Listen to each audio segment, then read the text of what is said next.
time to get your car talk on with the Car and Truck Talk live stream. Gentlemen, start your engines.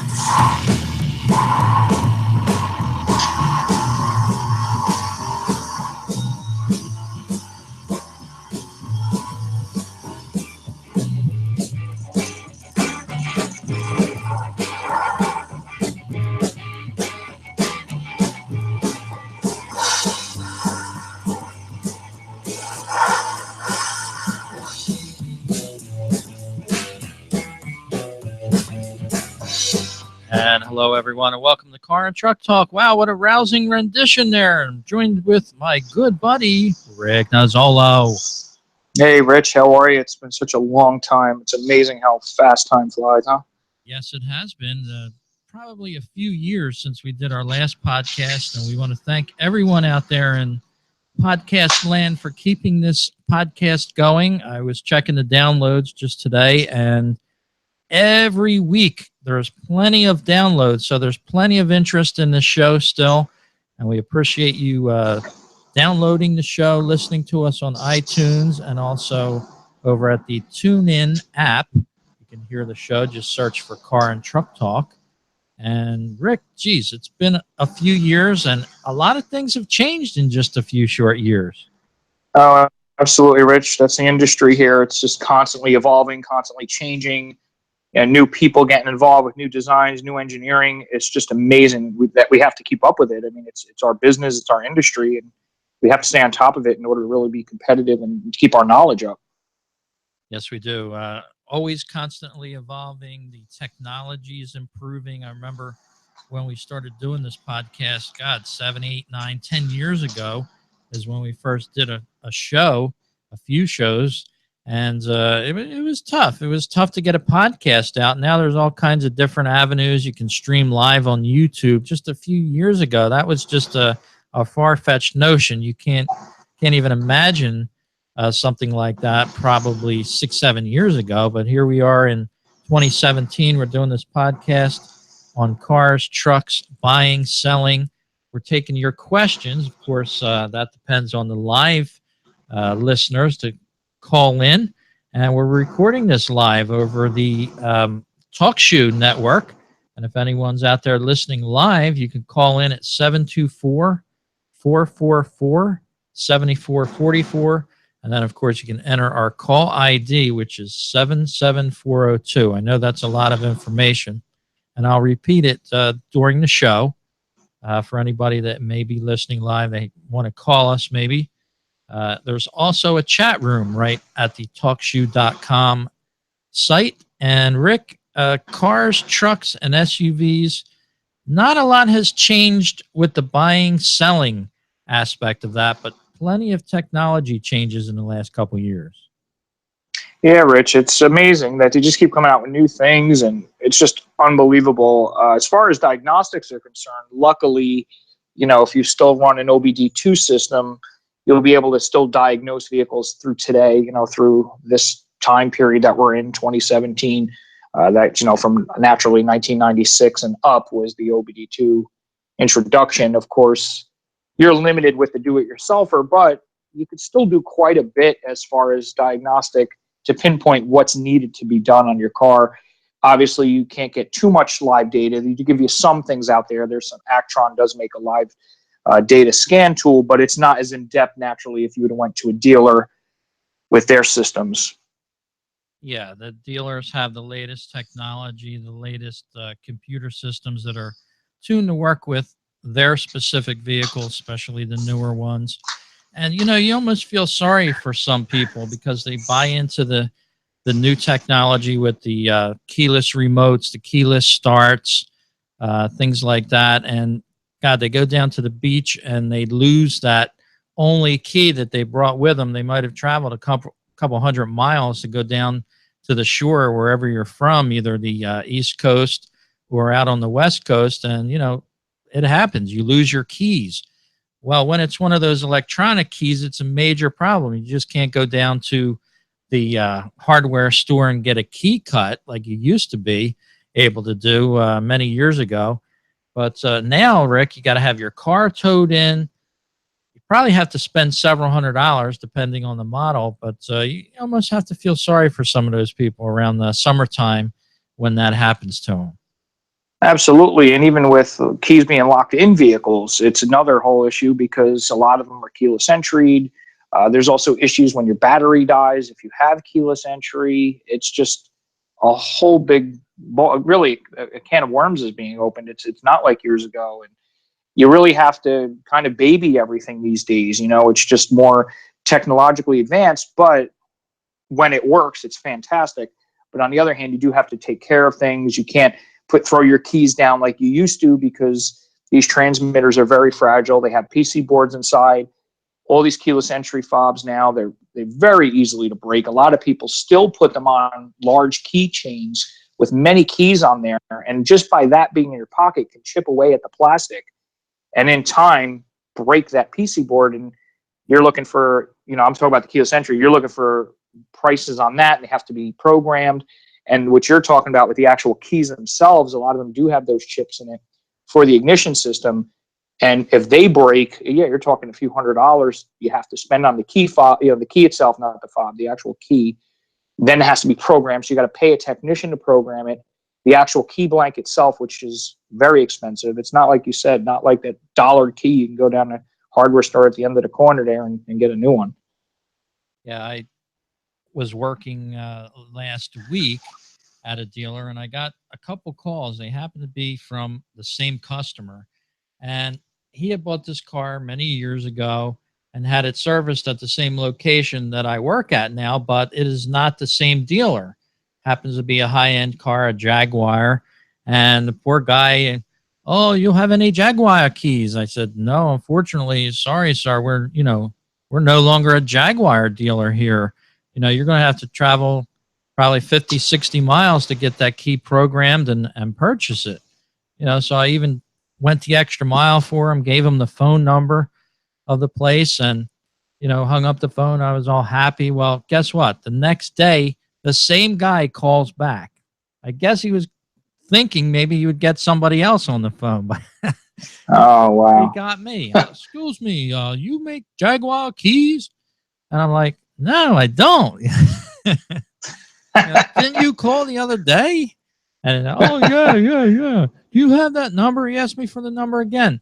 And he called back twice after that in successive days. So I don't really know what his problem is. But, you almost got to feel sorry for people, especially with the higher-end vehicles. And something to watch out for when you buy a car, when you travel, when you go on a vacation. If you're going to travel several hundred miles, take both keys with you. Have one on yourself, maybe have another key in another location, your wife's purse or luggage somewhere. Stash a spare key. That's a very good tip from this show. Absolutely, Rich. And basically, we're on the whole topic here of new cars. People still ask me, "Oh, Rick, what car should I buy? What should I get? What's good?" To be honest, today's vehicles, and you brought up a good point, Rich, but I'll get to that in a second. Today's vehicles are so similar as far as quality. It comes down to a preference now. Pretty much what you had good experience with in the past will determine what you pretty much stick with. But as far as the playing field, they're so close in comparison. It kind of just comes down to get what you like. If you're talking about, performance cars or older cars, yeah, some of them tended to have a little bit more of an advantage depending what you were looking for. But today's vehicles, it's really almost an equal playing field. But what you brought up, Rich, about the dealers with the high end and all that, that's the only thing I would suggest to people. When you're looking to get a new vehicle, get something that's really has a lot of dealers. Because if you get, say, like a Jaguar, for instance, you may be traveling, like we're discussing in the show here about traveling, especially with vacation times coming, and there may not be a dealer within a 50 to 80 mile radius of where you are because it's such a rare vehicle. And that's something you need to consider when purchasing a newer vehicle. Like, hey, how many miles away are dealerships? You don't want to be stuck going 60, 70 miles away from where you are because something happened to your vehicle on a vacation. And just because it's brand new does not exempt you from problems. We see them getting on the dealership on the tow trucks all the time, brand new cars. with all different types of problems, anything from electrical to engine problems. Just because it's brand new does not exempt you. Yeah. So keep that in mind. Any of these, I hate to say it, but the American brands, and Toyota too, a lot of the Toyotas now are made in America. Toyotas are pretty much common ground now, and they're an excellent vehicle. But like your Dodge, your GM, your Ford, your Toyotas, they're plentiful. Your Hondas, there's a good amount of dealers. I'm not saying they're the greatest cars, but as far as playing field, they're equal. You're going to have just as much trouble with one as the other. People might have better luck, but that all comes down to how you maintain the vehicle, how you drive the vehicle. It's not necessarily a brand issue. It's more of a driver issue at this point, right? That's a very good point there when you're considering purchasing a vehicle. And a lot of the times people are looking at safety. They want to choose the safest vehicle. Volvo is very good for safety. They've always been. And mainly because their cars are built like tanks. I know when I first started working around Volvos, I worked with a guy that had many years experience with them. And that's exactly what he said. He said they build them like tanks. That's why they're so safe. I mean, that's one reason. But they also have the advanced electronics in them. And a lot of the vehicles are starting to get standard equipment, some of these high-end type of electronics in the cars. And that's a good thing for the most part. And it's also a blessing and a curse, the way we were talking about the keys, especially with the sonar sensors and things like that. You'll be fine if you're under warranty within a 3-year, say 48,000 mile warranty. If that's what you have, you're going to be great with that. But after that warranty, these electronic parts are so expensive. It's almost mind-boggling. You have some of these distance sensors, they're called, that measures the distance between you and what's in front of you.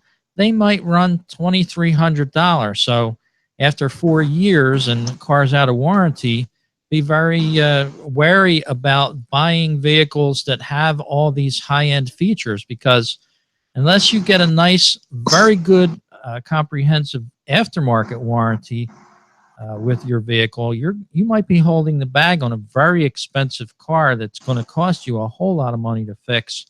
And that's something to keep in mind when buying used cars. Absolutely. And again, it's nothing wrong with buying an older car. If you don't always have to buy new. You can always buy an older car, something that has good aftermarket support. And what I mean by that is you can go to any auto parts store and buy a part for that vehicle and repair it yourself. All these cars today, I almost call them disposable cars. You buy them, you drive them, you put, say, 200,000 miles on them, you junk them and get a new one. Some of the cars today, the resale value is just not there. Some of them hold their value pretty well, but most of them today are just disposable. These little 4-door sedans, again, some are worth it, but after a certain amount of mileage, you're not going to keep rebuilding it like an old, say, classic car. And I'm not saying go get a classic car, but any car even that's got some, I don't want to say style, but any car that's a collector car, more or less, you're going to be able to drive them forever. I mean, you can, and I'm not saying you can go buy this for a family, it wouldn't be practical, but like a 57 Chevy, everybody knows what that is. And you can literally buy every part for that car. It's been remanufactured forever. And that car will be driving forever. Now, obviously, you're not going to be driving around because it's not economic for fuel economy or anything like that. But it's definitely something that you can keep going forever. So you kind of look at, okay, well, what is in that same idea that I can get something with aftermarket support that can drive a very long time? And honestly, trucks are in that category pretty much any year. And we're not getting paid for this, but LMC Truck makes plenty of parts for pickups and SUVs, your main three in America, your Ford, Dodge, and Chevy. And they can help you with any part that you'll need. And they're so common that you can go to auto parts stores for your engine parts and LMC for your hard to find parts and body parts and things like that. So if you're looking to get something that's not brand new to save yourself some money and something you can own outright, but you don't want to get rid of it in 5-10 years, look into a SUV or a truck, because any year is going to be supported by the aftermarket and LMC Truck, which is probably the number one, in my opinion, in this country to get aftermarket parts for. And that's something you can keep going forever. And once you know your vehicle, you can pretty much repair it yourself and save all that money.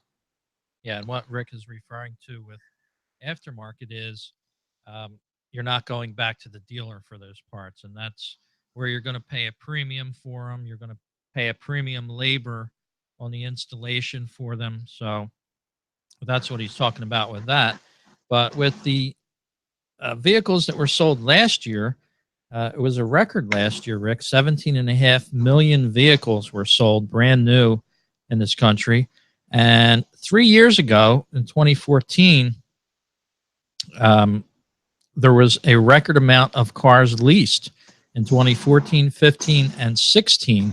So a lot of those leased cars that were leased in 14 are now becoming available, released back into the market, the used car market. So it's bringing the values down on a lot of cars. I was just reading a couple articles today about that, saying that it may be the best time to search for a nice car that's about 3 years old. You're going to pay less than half of what the sticker was on that, and look around, because there's going to be tons of these cars that people turn in after their 36, 39-month leases, and you see different lots that specialize in this, and you're going to be the winner, because more cars availability and less buyers, the car prices are going to go down a little. Absolutely, Rich, and that's always a good find. Honestly, for me personally, I would never buy a brand new car, and seriously, like you're saying, Rich, the value, as like they always say, you drive that car off the lot, it loses value instantaneously because there's now a name to it. You know, it's no longer brand new. It's used the second you drive it off. So already the value is completely dropped. And like you're saying, a 3-year-old car, by then, if anything was going to go wrong with it within that time, it would have been fixed under warranty. That's the whole reason why a lot of people do lease. But if you are looking to finance a car, that's absolutely an excellent way to go, is to get one of them return lease vehicles, because a lot of them still have the warranty. Nowadays, some of these manufacturers are giving you that 5-year, 100,000-mile powertrain warranty, which is excellent. And if it's only 3 years old, it's most likely only going to have between 36 and 45,000 miles on it. You still have plenty of warranty left, and it's only 3 years old. So you still have 8 years left, or 2 years left on the warranty. So you're set up for a really good purchase there. Yeah, and your powertrain warranties, meaning your transmissions, catalytic converters, and things like that, check into the individual manufacturers. I believe catalytic converters are somewhere around 7 years. Yeah, and that would fall under emissions, actually, Rich. Right. So, and your engine would be your powertrain, like you're saying, with your transmission. Yeah, because a lot of the powertrain warranties expire with the manufacturer's warranty, which is usually somewhere around, it's different with every manufacturer, but what is it, 36 to 40,000 miles, somewhere in that range? They generally were 3-year, 36,000, and some of them now are, like I said, they're going 5-year, 100,000 on powertrain, and that's just a selling thing. But honestly, it's a good deal. I mean, most cars years ago, if you remember back in the 80s, 100,000 miles to a car then is equivalent to a 200,000 mile car now, and to go 100,000 today is like half of what it was years ago. You know, like they're equivalent to 50,000 mile cars years ago, because they're so much more reliable today. But to give a warranty for that, that's fantastic. That's like, you know, almost half a car's life, really, that it's covered. Yeah, I believe Hyundai might be falling into that category with the 5-year, 100,000 mile. But do your research. That's one of our best tips for you out there. Read a lot about certain models if you're thinking about a certain car. And here's another tip. On Google, you might want to type in the year, make, and model of a car and type in problems after it. You'd be surprised what comes up sometimes by make, model, year, and then problems. Enter it right into Google, and you may find yourself some problems before you purchase it. So there's another little tip for buying and selling cars. And Rick, we've certainly covered most of the topics over the years on this program. And one of our better aspects of the show is technical. repair ends, because of course you're a master tech yourself, ASE. And what's one of the best tips we can give our listeners out there now that it's summertime? All the cold winter and all the cold weather is behind us. We probably didn't maintain our car when it was real cold because we didn't want to go out there and do it. What's your top tip for summer maintenance? Well, basically, today's cars nowadays, your tires are all season nowadays. You don't have to go and change your metal studded tires, and the fluids nowadays are much more, what do they call them, long lasting, I guess you would say. You have the long life antifreeze, and oil now, depending on what vehicle you have, is going to last longer. So you just do your normal maintenance. You keep up with your oil changes, and you keep up with your services that are recommended by the book, not by the dealer. And a lot of people get confused by this. The dealership comes up with their own maintenance schedule, and then they kind of make you feel like you have to follow their maintenance schedule. Do not listen to them. As long as you follow the book, the maintenance schedule that comes with your car from the manufacturer, you are doing everything right. You follow that book, you will never have a problem. And if you follow that through all the mileage and whatever time of year it is, you're going to be up to par. You're not going to have any issues with warranty. A lot of times dealers use this as a sales tactic where they're going to scare you into doing maintenance things that are not necessary. And that's just so they can make money. As long as you have a receipt that corresponds with your maintenance schedule in your maintenance book that physically comes with your vehicle, then you're safe. You're set. The main thing we see now, especially in the shops, of course, are air conditioning issues. And that's obviously the number one thing at this time of year, especially here in the Northeast where the temperatures are, getting much warmer, and how our summers get here. It gets pretty hectic where you're definitely going to need your air conditioning working properly. And a lot of things I could say, as far as a lot of people that don't really mess with that, in the wintertime, you do want to turn it on and make sure everything's going good, because sometimes you cannot, by it not using, you can have issues. So turn it on in the wintertime just a couple times, just to make sure things are still working properly. The main problem with air conditioning systems are low freon, which makes the compressor not turn on because there's an actual low pressure switch that keeps it from turning on when the pressure's low to protect the compressor so it doesn't burn out. So what happens is you turn it on, you get just warm air blowing out, the compressor doesn't kick on. And a lot of times it's due to a leak. Usually the seals over time, they just get old, they get dry. You can go and buy the kits out there that make, it's a reseal kit. If you don't feel comfortable doing it yourself, you bring it to a shop, or you can get them actual Freon with some O-ring conditioners, which you can do it yourself. They make them where you can buy them and do them yourself. They come with a little gauge and a hose. And sometimes that'll make, might work for you. It might get you through the summer, and it might be all you need, about $20, and you're ice cold and you get through the season. But some repairs require repair to the point where it has to go to a shop. And if you try one of those Freon leak repair kits that come with the Freon, and you put it in, and a week later it's warm again, you've got a major leak, and it's usually a component at that point, or a seal that just is not repairable by a conditioner. That's a good tip. And if you do go to the dealer or wherever you have your service done, have you ever changed your air filter? That's one of your basic things that you should be doing, or checking, at least. If your mechanic recommends that, they're not lying to you. So little nickel and dime type items you might want to keep up on, especially like an air filter. You'd be surprised how many bad air filters I see, and people decline the maintenance on them. It's a simple thing for them to change, and that's sort of like the lifeblood of your engine. A clean air filter is going to go a long way, along with your oil change. There's another thing that I've noticed over the years, especially in a dealership.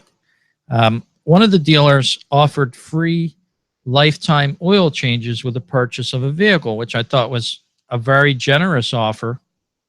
And it was one that a lot of people took them up on.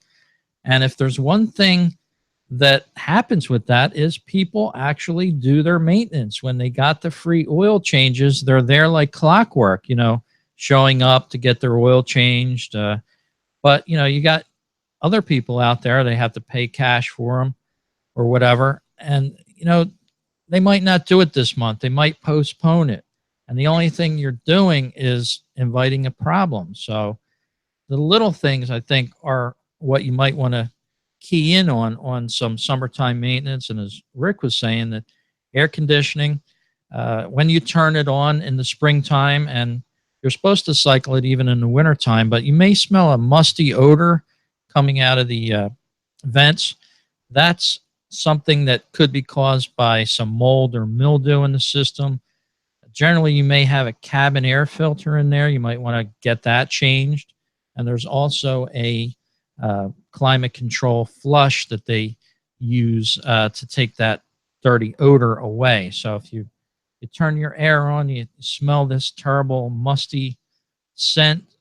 It's not good for you, by the way. So I would recommend you having them check your cabin air filter and then see if they offer that Frigifresh, they call it, I believe. Yeah, Rich, that's a very good point. And just to backtrack a little, what you were saying about the air filter, that is also mentioned, like I was saying earlier, in that maintenance schedule book. And a lot of people never open these books. They just leave them in their glove box and never open them. They're there for a reason. Read them. You have your owner's manual and your maintenance manual. Sometimes they're incorporated in the same book. Most of the time they're separate. I can't emphasize enough how important it is to follow that maintenance schedule. And a lot of these people that go 300,000 miles on their vehicle generally follow those maintenance schedules to a T. And you'll see the people that have problems with vehicles generally don't do that. And that's where you'll see someone say, oh, I hate this brand. It's not the brand. It's the owner that's not following the maintenance schedule that the manufacturer is recommending. Yeah, I was just speaking to a garage this afternoon. They had a car in, I believe it was a 2008 with 300,000 miles. And I don't hear that very often, from these outside shops. And I thought that's great. And the first words that came out of my mouth was, wow, they must really be keeping up with the maintenance on that vehicle. So yeah, like Rick said, take out your owner's manual. If you don't have it, or you lost it, or maybe you didn't get one with your vehicle, and that's a little common too. When you go to buy a car, if it's a somewhat new car, make sure you have that owner's manual before you drive off the lot.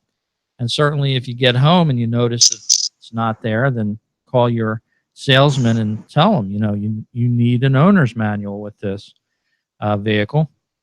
And sometimes when you call your salesman after they made the sale, they might even say, who's this? You never know. So that was just a little inside joke between Rich and I. But Rich, I did want to get to the emails that we got, a couple of repair questions in our email box here. Mm-hmm. So I did want to go over a couple of those here that I did hand select. Maybe it can help some other people in addition to the people that wrote the emails. First email here is from John from Farmville, Virginia. He said he loves our show and he's a longtime listener, and he has a 1997 Chevy Blazer 4x4 with a 4.3. And he says when it's cold outside or when the engine is cold, his engine runs rough, and once it warms up, it's fine. Also, my service engine soon light is on with the code PO171 Lean Bank 1. What do you think that could be? Okay, John, I'm pretty familiar with these Blazers, Jimmies. They've been around for a long time with that 4.3. That 4.3 is a great engine. What tends to happen is these vacuum lines tend to leak because they get old and they crack, and there's a couple of them with 90-degree bends to them, and they just get, from the heat of the engine, they just get dry rotted and they crack. I would almost bank on it, no pun intended, that there is a vacuum line broken, deteriorated, somewhere in there. And what's basically happening is when your engine's cold, it requires more fuel and less air. Well, when you have a vacuum leak, it's making more air, so to speak, which is leaning out the fuel. Well, when it's cold, it needs more fuel to run properly. And then as it gets warm, it could, lean itself out. So it needs to be enriched when it's cold. So what's happening here is because you most likely have a vacuum leak, it's introducing more air into the engine, which is giving you this rough running. Once the engine warms up, it runs fine because now it can run leaner because it doesn't need as much fuel because the engine itself is warmer. So what I would do, John, is definitely look for a vacuum leak. I guarantee you'll find it. You pop the hood, listen for a hiss sound. people who used to smoke, and I don't know if you're a smoker or not, I'm not, but a lot of times people would use a cigarette and go around, which I do not recommend. And they put smoke under there and see where it gets sucked in. There's people that use 2+2. Really, your best bet's to just eyeball everything. You know, I wouldn't go that other route. You might have heard people say that, and there might be some posts online and some, you know, chat rooms or threads or something like that. But just listen and look and take your time. You may not find it right away, and sometimes they're tucked underneath the intake. You really got to look. But I'm 99.9% sure that you will find a vacuum leak or multiple vacuum leaks. They're notorious for them. I've worked on a lot of these vehicles over the years, and almost every single one of them with that code was just a vacuum hose. Very easy repair. You just got to find them. Most of them are on the driver's side, just to give you a hint that I found. And a lot of them are under the upper intake. Check near the brake booster area. You're going to see vacuum lines, a lot of them. Just if you're not even sure, replace everything. But your best bet's to, you know, find the major problem, the major leak, fix it. The reason why I say replace everything is because usually if one's dry rotted, the rest of them are not far behind, and you'll fix one, and then, you know, another 6 months down the road, you're going through the same problem. Very good there. Great question down there in Virginia. And Rick, we have a listener live here on TalkShoe. They have a question they just typed in. They have a 2004 Honda Accord V6. He does not have a check engine light warning on, but he has rough idle, bad gas mileage. He recently changed the spark plugs, he said, and he's looking for a possible solution with this. He's even thinking possible vacuum leak as well. Okay, what year is it again? I'm sorry. It's a 2004 Honda Accord V6. Okay, that's a possibility, but generally speaking, when you have a vacuum leak to a point where it's going to affect drivability, you usually would get a code.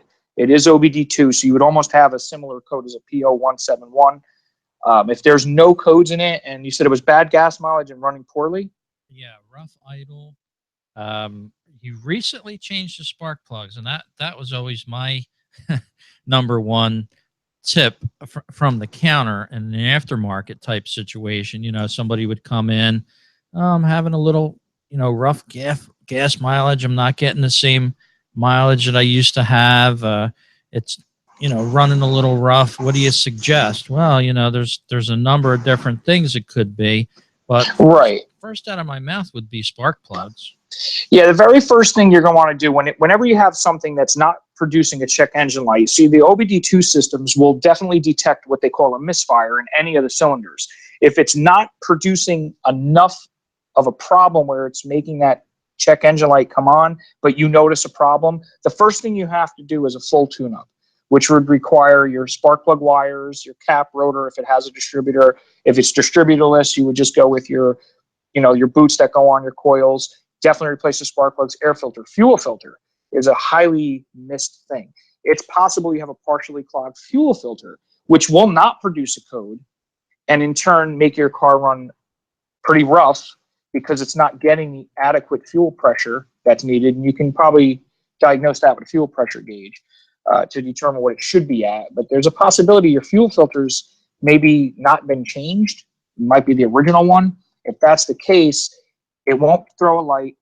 You'll have exactly the symptoms that you have, but that's part of a tune-up. So if you do a full tune-up and still have the problem, then I would start leaning towards possible exhaust issues, like a partial clog, maybe a cat, something like that is clogged. But before you go any further, you make sure you do a full tune-up that consists of full ignition and fuel-related parts, filters, plugs, wire, cap, rotor, if that vehicle has that. If not, like I said, just do the plugs, which you did, coil over boots. Definitely replace that fuel filter. If it has a PCV valve, I'd replace that. Do all that, and then see where you're at. And if you still have a problem with that, I would kind of look towards your cat. You might have a partial clog, and that will not throw a code. So not always anyway. So that would be kind of where I'd head towards on that one. Very good advice there. And don't disregard getting the vehicle scanned. You might have a bulb out. The check engine bulb may be out. Take it down to your local AutoZone or Advance. They usually do free engine diagnostic scan for you. Take it over there. Just double check it. Maybe your check engine light is out. You never know. But there's another tip. Could be a PCV valve. You did the plugs already. When's the last time you changed the air filter? It's 120,000 miles. I think you just typed in. So there's a couple places to start. Hondas are very notorious for little problems, though, aren't they, Rick? Yeah, I mean, they're a very great car, long-lasting, but maintenance is key, like we were talking about earlier. Again, if you do all the maintenance parts, and I'm emphasizing, your fuel filter, like Rich said, the air filter, PCV, your ignition parts, which you already did the plugs and your wires, or cap rotor if it has. I don't know if it's a distributorless ignition system or not, but if you maintain them, you'll have a long life on a Honda. The key is maintain them, and not everybody does that, and that's where you tend to have your problems. And I'm not saying, our question person here is not maintaining it, because sometimes they just have problems, but usually maintenance will take care of those problems. Rich, we do have another email from someone here I'd like to read here. Frank from Elmsford, New York. Hello, Rick and Rich. I'm a longtime listener, and I really love your show. My question is, I have a 1989 Ford F-150 with a 5.0. It won't start. I've checked everything with my voltmeter, and I'm getting 11.2 volts at the big positive wire at the starter. What do you think would be causing that, and why isn't it starting? Okay, I'm just going to run through the whole basics. It seemed like, Frank, you have an idea of what's going on and how to use a voltmeter, because you kind of sound like you got some readings here. So the first thing you do on some situation like this is I already know the problem, but we're going to explain it step by step so we can break it down for you. When you have your battery and you put a voltmeter on it, you have to make sure it's fully charged, first of all. So let's assume you've done that, and you have, say, 12.40, hypothetically. That's what you're reading at the battery. What you're going to want to do at that point is you're going to want to take the negative part that your probe that's on the battery, and leave it on the battery, take the positive probe and go to the other end of the positive wire, which in this case would be at the starter. You might have to get a longer lead for it, but that's what you need to do. Now, if there's a voltage drop, now I'm assuming your battery's good on this because you didn't say it wasn't, but if there's a voltage drop at that main terminal, but you read 12.40 at the battery, but it's reading 11.2 at the wire, you either have resistance in the wire. That's the bottom line. Most likely you have corrosion either at one of the terminals or under the insulation in the positive cable itself. If everything else is checking the same voltage as your battery, replace the positive cable. I believe that's going to be your problem, because you wouldn't read 11.02, and based on the way I'm reading this email, it looks like you would have checked everything else, and your battery would be pretty much ticking if your entire system was 11.02. So let's assume your battery is fully charged and you're getting 11 reading at the starter itself. That's going to tell me that that wire has resistance or some frayed braids or frayed wire inside, because it's made of copper wire and a lot of them have strands in them. Sometimes it could have chafed on something, which would have allowed it to have resistance too, because it's not big enough to carry the power to the starter. So I would not even go crazy looking, assuming it's what I'm saying here as far as your voltage. If your voltage is good everywhere else, just go ahead and replace that positive cable, and you'll see that your problem is repaired. You can also diagnose a negative cable the same way. Leave the positive terminal on the battery, move the negative from the negative side of the battery, go to where the wire goes, wherever it's grounded to your block, and it should read the exact same thing that the battery read. You shouldn't have a loss. Not like a volt like that. That's over a volt. And if it's your large wire like that, that's a direct link. So there shouldn't be any drop at all. So I'm going to say that replace that positive cable, and you should have no more problems. It should start right up. Very cool. That's a nice tip there. Excellent repair tips here on the Car and Truck Talk show, and we appreciate you for tuning in and staying with the podcast. Rick, how about, here's a nice service tip for people if they're going to the dealer and you're going to have a couple repairs done depending on the severity of the repairs. you may not want to elect to be what they call a waiter.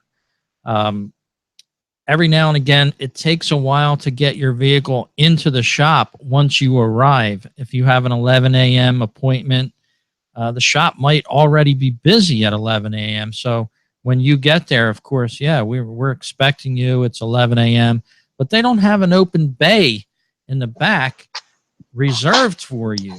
So if you've got like a couple repairs, say,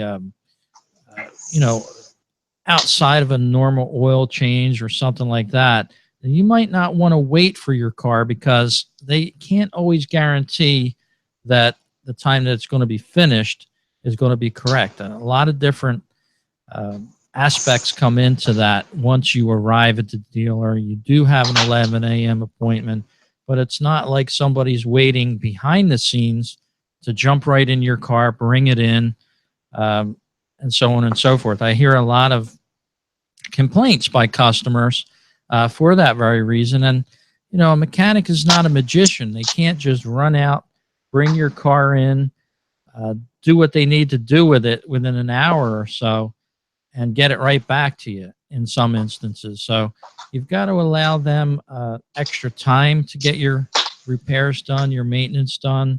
And that's a good tip. Even though a repair may only take an hour or two, it doesn't mean that they can bring your car right in at that time. So keep that in mind when you're going for service for your car. You might get a ride. A lot of the dealers offer free transportation to local areas. You can go to the mall for a little while maybe, and they'll come back out and pick you up. You don't have to be frustrated by sitting there watching the clock, trying to get some of that dealership coffee, which isn't that great usually. Occupy your time better. Take a little trip somewhere. Have a friend pick you up, something like that. And don't hold them to the fire that, this repair takes an hour and 15 minutes.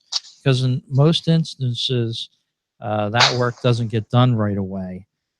So a little service. And that's fantastic point, Rich. And I'm going to add on that. So just to give a little bit more detail as to what we're talking about. Let's just say you had an appointment at 10 o'clock in the morning and you called in a week before, you got an appointment at 10 o'clock. So in your mind, you're going to drop the car off at 10, you're going to go to work, and it should be definitely done by 5 o'clock because that in your mind makes sense. Logically, it does. But here's what happens. Every dealership has what they call waiter oil changes. You can come in without an appointment and get an oil change. Okay, now during that oil change, it is the job of the technician that's getting the vehicle or the lube technician, either way, to look over your vehicle. That is done as a courtesy. Now, yes, it is also to find other issues to make money on. That is part of the business. That's just the nature of the business. So let's say you had someone else come in, and now your appointment's at 10. Someone came in at 9:30 with a waiter oil change. During that time, they find some issues with the vehicle. They find a major problem with, say, the rack and pinion. It's leaking. Customer never noticed it. But there's a problem with the rack and pinion. It's now leaking. Well, that's a pretty big job. So the auto advisor or service advisor would go to the customer and say, hey, look, while we were doing your oil change, we were underneath, we noticed you had a leak. It's leaking power steering fluid. Your rack and pinion is leaking. This is what it's going to cost. This is how long it's going to take. Okay, they say, go ahead and do it. They give them a courtesy ride home or to work or wherever they're going. Now that vehicle that came in at 9:30, which was before your 10 o'clock appointment, has to go to another technician now because the oil lube guy can't do the repair. Or if it is the guy that's doing the repair, that guy is now tied up on that vehicle that's already on his lift to do that repair, which is a pretty decent few hour job. Now you come in at 10 o'clock and that guy is working on that vehicle, which was not expected to get the rack and pinion. It was only coming in for an oil change. Now it just schedules everything else back because the other technicians have work. And if the same thing happens to all of them, which is very common, where they have other work and they find other things and they need breaks or they come in for breaks and it turns out they need other things, that original 1 hour job is now a 3 or 4 hour job, depending on what it is that they find. Now your 10 o'clock appointment, where's that going to be? And a lot of times the customer don't want to hear, oh, well, I don't want to hear that I had a 10 o'clock appointment. But sometimes they don't see it from the other end of it. These guys are making a living just like you are, or the customer is, and that's the way they make their living. and they can't control what other repairs are needed for the vehicles. And that's just the way it is. And as a courtesy, a lot of dealers are going to find problems that you may not be aware of. And it's for your own safety and it's for keeping the longevity of the vehicle. But that's where there's a major problem with this industry. And it is that, and it's the unpredictability. And that's where the problem lies, is because people don't understand that, you know, you're coming in at a certain time. Yes, you are. But like Rich was saying, they're not going to drop a car that came in for an oil change that needs other work now to bring yours in, even though you had an appointment. It's a fine line. It is unfortunate, but you have to understand that that's the way it works.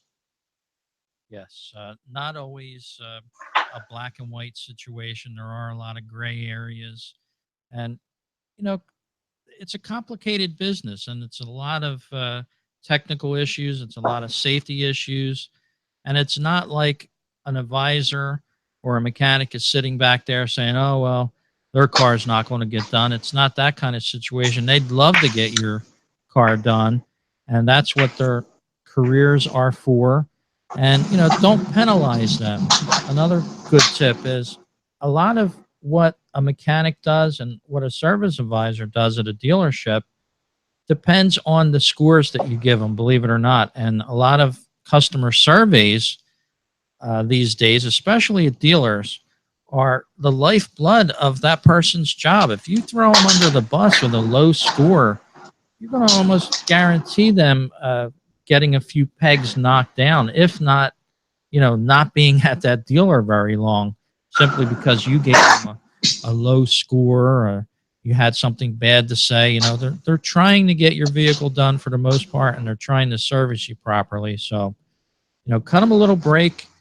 I'm not saying that every time they should do that, but expect the unexpected sometimes with cars and trucks. And that's totally accurate, Rich. You know, not to give away the little secrets here, but another thing, tip that service advisor, you'll see a totally different thing happen. I hate to tell you this, but it's the truth. If you go into a dealership and you give that service advisor a tip, anything $5 or more, watch how fast your car gets in. I'm not trying to spill the beans here, but these are the facts. And I'm just telling you how it works. Majority of those people will do whatever it can. They'll go the extra mile. They'll do whatever it takes to make sure you get in ASAP. It's just the nature of the business. I'm giving away some secrets here, but it works. If you tip that service advisor, say, look, or even if it's after, let's say you went and got an oil change and you're done, everything's over with, and you're pulling out. When you go to collect your stuff, not the person, not the cashier, I'm talking about the service advisor that wrote you up, you tip him. Watch what happens the next time you come in, how things are different for you and how quickly you get service and how much better you're treated. I'm sorry to say, a lot of people say we treat everybody the same. Tip a service advisor and watch how much different you get treated. It's just the way it is. I know for a fact I've been in that position. It's not fair, but it works. I'm just saying. It's an excellent tip. And, you know, we hope you enjoy listening to this podcast here on Car and Truck Talk. It's our first show in a number of years. I can't believe it's been a few years since we've sort of went on a hiatus with the show, Rick. But, yeah, life just gets in the way and time flies by. Yeah, it was great to talk on this program, and I hope people keep listening to this show as they have all the other shows that are here on the Car and Truck Talk podcast. Our email address is talk@carandtrucktalk.com. That's talk at the @ carandtrucktalk.com. If you have your car question or maintenance or a service issue, you want to have it to us for a future show, just give us an email there and we'll try to get it to you. If not on a show, we'll personally reply to you. So, Rick, it was a great time here on the podcast. Any closing remarks for this podcast? I just want to tell everybody, you know, we keep it real here. Rich and I have been in this business for many, many years, and we keep it real. You may not like what we say. You may not agree with what we say, but we're keeping it as truthful as we can, and we're giving it to you straightforward, real, right from the source. These aren't opinions. These are facts based on our experience. We're not just people that like cars. This is our livelihood. This is what we've done for years combined. Actually, Rich and I met in the automotive industry. That's how we know each other. So, you know, we're giving it to you real and raw, and we can't be any more honest. So we'll do the best we can to guide you in the right direction. But, we're not going to sugarcoat anything, and we're going to be truthful with you. And I think that's what most people are looking for, Rich. That's true. Cars, trucks, SUVs. One more thing, couple new businesses out there, especially here on the Northeast coast, New York, New Jersey areas, Long Island, that sort of area. There's different companies setting up where they'll go out and get you the car that you want, and they'll get you the best price. They don't have a car lot. They're in a small office sometimes, but you basically get in touch with them, call them. I'm going to interview one of these guys on an upcoming show, Rick. We're going to talk to them a little about how they offer their deals.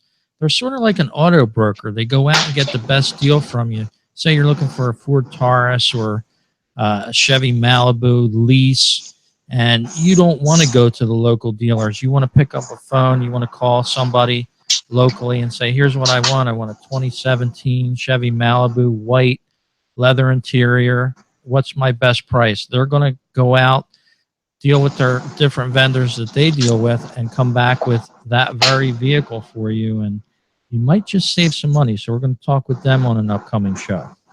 Oh, that's awesome, Rich. And another thing here, too, as long as we keep the show going, as long as our fans give us the support that we have, we're going to try to get some special guests on. Maybe within the next show or two. We have a hobbyist, actually, that's going to be a special guest on our show who's going to discuss the hobby end of this automotive industry, as you call it, whether it's, toys or models or radio control or die-cast collecting. There's something for everybody in this business or field or whatever you want to call it. It's not all about just driving and repairing. There's, race fans, and there's so many things, and kids collecting the little Hot Wheels cars. So, there's a lot of different avenues in the automotive industry, Rich. Sure. The movie coming up. We talked about that a little bit before the show. What is it, Cars 3 already? Yeah, Cars 3 is coming out June 16th, and that's one of those Disney Pixar movies. But, any automotive enthusiast would pretty much understand it and enjoy it. It's kind of got a little NASCAR flair to it. And, the Fast and Furious series just had their Fast and Furious, I believe, 8 that just is still in some theaters, but I think it's kind of weaning down now. But, there's just always things out there that people enjoy, especially now it's summer. There's car shows everywhere. There's cruise nights, car shows, and events, and different things happening everywhere. You just got to check your local events pages. And, it's the time for automotive enthusiasts, whether it's the hobbyist or the professional. There's just so much going on at this time of year. It's indeed a multifaceted industry, of course. Car shows on television, that's one of my favorite days. Tomorrow, Sundays, is my day to watch some car shows. I try to DVR them if I can't watch them and listen to them in person. So check it out. We're glad you're listening to the podcast here, Car and Truck Talk USA. Rick, you have a good one, and we'll talk again. You got it, Rich. Thanks, and thanks for our listeners. Call recording has been completed.